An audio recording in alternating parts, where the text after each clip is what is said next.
Hello and welcome to Theme Park Worldwide, where it's December 2019 and I'm here at a very cold Flamingo Land Resort in North Yorkshire to come and check out the construction of their new roller coaster for 2020. It's an Intamin 10 inversion roller coaster and construction has progressed massively over the past few weeks. So I thought, you know what, they've got the zoo days that run here at Flamingo Land over winter. I'll come down, gives an opportunity to come into the park, have a look at the construction and of course share it with you guys. So of course, let's get started and have a look at what we can see so far from inside the park of the construction for this new coaster opening next year.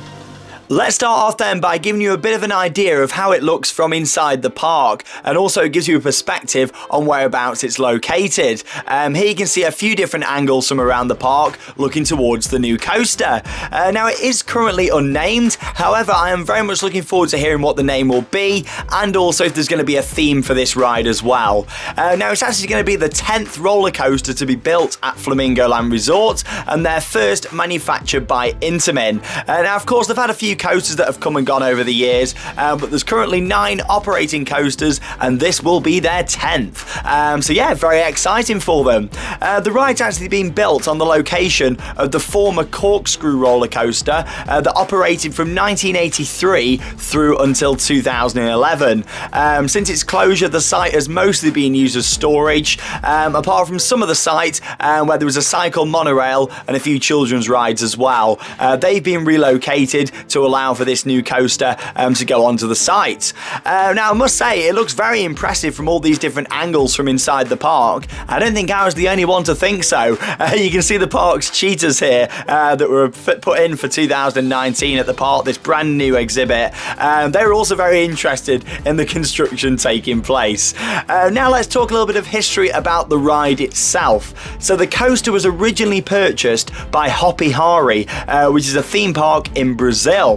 The ride was transported to the park, however due to financial issues it couldn't be installed, so it actually stayed in storage there for a few years. The ride was then later sold to a businessman before being purchased by Flamingo Land. So as much as the coaster is a few years old, it's never been fully installed or operated. Here we can see we've come out of the park now and onto the car park, where we can see how just get nice and close to it all there and see how it's all coming together. And of course you've got the team from RCS that are putting this ride together as well. Now you can see one of their cranes just there. Now RCS, they're responsible for doing loads and loads of different roller coasters, some of our favourites here at Theme Park Worldwide. And what they do, they'll work with the park and of course the manufacturer to build the ride themselves. So the park or a manufacturer will bring them in to actually construct the ride. So of course Intamin have done all the fabrication, RCS will put it together. Ride Construction Service Worldwide, they are, of course we do refer to them as RCS because it's quite a long name, but these guys are fantastic. Most recently they're actually down at Poulton's Park where they've just completed Storm Chaser, which is the Mack Ride spinning coaster that's also opening in 2020. Of course, them guys have got to put this together. It's a jigsaw puzzle. You can see here some shots of all the different track sections there. They've got to put it all together and work out which bits go where. It literally is like a massive jigsaw puzzle, except a lot more expensive, and I'm sure it is a lot more complicated. But honestly, them guys, they've been doing it for a long time now. They've done a lot of rides that we've covered here on the channel actually before, such as Taron at Fantasyland, Tiger at Lynn and Mackie, and so much more. This was a really exciting moment then whilst I was there. A track section was being lifted up. I believe this is for the loop. And I was hoping at this point we was going to actually get to see this piece of track being installed whilst I was there. However, it did get dark very quickly today. So unfortunately, we didn't actually get to see it being installed. But it's been lowered into position and I imagine that'll be the first thing they're going to do tomorrow morning when they're back on there working on the site. By the time you're watching this video, I imagine that's now in place. As that was happening on the left hand side with one of the cranes, over on the right you can see some more of the RCS guys here actually lifting some more supports into place. Now this is for the corkscrew and also the finale section of the ride where it turns round and heads into the brake run as well. So you can see here some more pieces being lifted up into place. This particular piece here is actually for the left hand side of the loop loop, which will be the first inversion out of 10 on this ride. But yeah, let's have some facts, shall we? So the ride itself is going to be 108 foot tall. Of course, it's already been topped off at the maximum height there at the top of the lift hill. There's 2,870 feet of track. It'll reach a top speed of around 52 miles an hour, and it's got a cable lift hill on this as well, but more about that in just a second. So let's just talk about the differences from Colossus at Thorpe Park, because it's not a direct clone. This is actually the Rev B model, whereas Colossus is the 10 inversion Rev A model. So this updated model actually features a cable lift hill instead of a chain. It's got a steeper curved drop into the loop, and also reprofiled inversions on this as well, so I'm expecting it to be a bit smoother. You can see here literally more supports being lifted into place both on the left and right hand side. These ones were being moved off a lorry, I believe, and placed on the floor ready for the Cobra roll and some of the other sections at the end of the ride.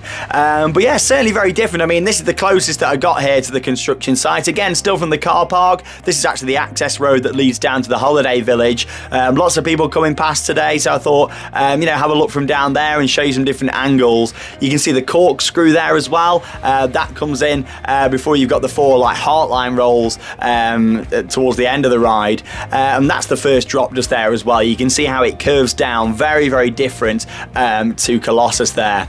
And of course, with it being a cable lift hill, it'll look much tidier in my opinion at the top there. There's no need for the chain return, so to speak. It's all done via the cable and wheels actually built into that. But that's my favourite shot, I think, from today there. Just puts it all into perspective. The scale of this ride and velocity, the Vekoma booster bike just behind it. Notice down the left hand side, that support being held up there whilst they're bolting it in down at the bottom. This section of track here is what actually brings it round before it heads into them 4 heartline rolls, and that banks a bit more to the left, I would say, than Colossus as well. And some more of the jigsaw puzzle down there as well, all waiting to be put together. But yeah, just a little bit again about the model. So like I say, this is a Rev B model, and Colossus at Thorpe Park is a Rev A. Now the other version of this, the other Rev Bs that are operating out there, such as Altair at Cinecittà World in Italy, RCS doing their hard work there, basically that does feature a lap bar restraint instead of the over-the-shoulder restraints. Now it's not been confirmed that this has got the lap bars, however the other Rev Bs do feature them, so we're really hoping with this it is going to feature the lap bars. However, it's still not officially confirmed, and I guess we're not going to know until we see the trains. At this point, RCS loading up some more stuff there, more supports mainly, onto the back of a lorry, ready to be transported down to the site. And I must say, these guys have been working so hard today. Honestly, they just kept going. At this point, you'll notice that it was starting to go a bit darker, and I thought actually, that would be the end of the construction for the day. But oh no, they were determined to get the support done on the left-hand side for the loop. So you can see on the right there, the yellow support that's holding up the right hand side of the loop. That's basically what they're now constructing on the left, and you can see one of the RCS team members down at the bottom there. What am I going on about? RCF? I think I've said that word way too many times, haven't I, in this? But yeah, one of those guys is actually holding it together, and then bam, this was about 15 minutes later, they built it on the ground, and then they're now lifting it into place. Like I say, after this, that was it for the day. However, they did a lot of moving items down to the site, and I imagine by the time you're watching this, the loop is now complete, I would say. I mean, I don't think they're going to leave that support like that for much longer. It stayed like that overnight because the wrap up just after this. However, they certainly did a lot of work, and as you can see, that's ready for the track sections to go on there, and they'll complete the loop. I'd imagine we're looking at 3 track sections there to complete that. But yeah, nice zoom in there for you on the supports. Very different, aren't they, than the Rev A models like Colossus? They're very different. They're more of a square shaped support instead of them being like a tube. But yeah, it's coming together really nice. I just wanted to give you a bit of an idea here, just how complex it all is. You have to line it up perfectly perfectly onto the top. And we saw this when we was at Poulton's Park with Tornado Springs, and you know, it's precision, it's got to be done right, it's got to be bolted on nice and tightly, and then the track sections will all start to go into place. But there we go. It was a shame that we didn't get to see the track sections go in there today. However, you know, it was really good to see what I did today, and of course the guys are doing a fantastic job. Finally, there's a little look at night, just showing you the loop there with the supports and the track ready to go on.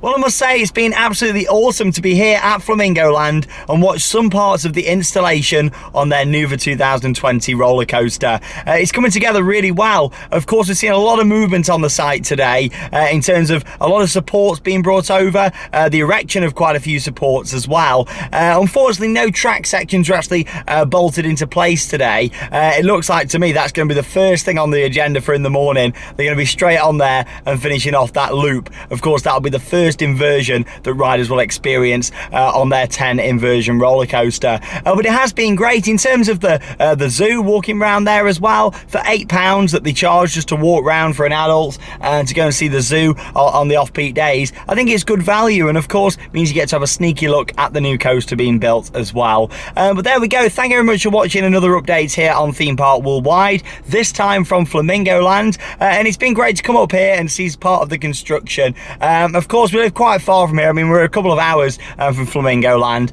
so it's not somewhere that I can come to all the time and do updates. And of course, with us filming it from the car parks and things as well, if Flamingo Land would allow us onto the construction site like Poulton's Park have done, then of course it'd be well worth coming up and making the trips to get on site and get the exclusive updates. But I said to myself, I want to come down at least once and come and see part of the build. And then as soon as I saw loads of updates and thinking, blimey, you know, this coaster's going up quick. A lot of friends who live locally and stuff said, you know, Sean, you've got to come and see it because it's going to be finished by the time you come.